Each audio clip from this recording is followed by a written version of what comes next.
அப்ராட்ல MBBS படிக்க போகலாமா வேணாமான்னு என்கிட்ட கேட்டிங்கன்னா என்னோட வாழ்க்கை வரலாறே நான் உங்கள்கிட்ட சொல்கிறேன்.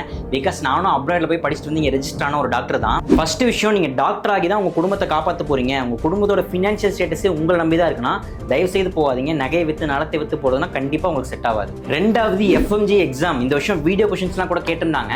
பட் அந்த எக்ஸாம் கஷ்டமான என்கிட்ட பர்சனலாக கேட்டிங்கன்னா என்னை பொறுத்த வரைக்கும் நீங்கள் 5 வருஷம் ப்ராப்பராக போர்ஷன்லாம் கவர் பண்ணி படிச்சிருந்தீங்கன்னா அந்த எக்ஸாம் கிளியர் பண்ணுறது அவ்வளோ கஷ்டம்லாம் இல்லை.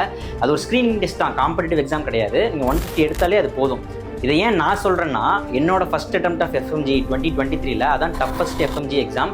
அது வெறும் 9% தான் பாசிங் ரேட்டு. அப்போ நான் வந்து 204 எடுத்து கிளியர் பண்ணியிருந்தேன். அப்போ ஃபஸ்ட் மார்க்கே 234 தான். ஸோ என்னோட மார்க் வந்து டாப் 100 ரேங்க்ல என்னோட மார்க் இருந்துச்சு.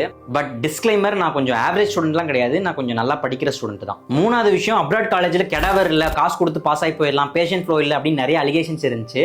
நான் படித்த காலேஜ் வச்சு மட்டும் நான் சொல்கிறேன். நான் படித்த காலேஜில் கெடாவர் இருந்துச்சு, பேஷண்ட் ஃப்ளோலாம் ப்ராப்பராக இருந்துச்சு.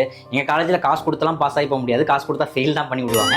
ஸோ எங்கள் காலேஜ் வந்து எனக்கு ப்ராப்பராக தான் இருந்துச்சு. நாலாவது விஷயம், எஃப்எம்ஜி எக்ஸாம் முடிச்சுட்டு இந்தியாவில் இன்டர்ன்ஷிப் பண்ணுறதுக்கு வெயிட்டிங் பீரியட்னு ஒன்று போடுறாங்க, 1 வருஷம் 2 வருஷம் அப்படிங்கிற ஒரு அலிகேஷன். அது தமிழ்நாடு கவர்மெண்ட்டாக தான் மெயினாக இருந்துச்சு.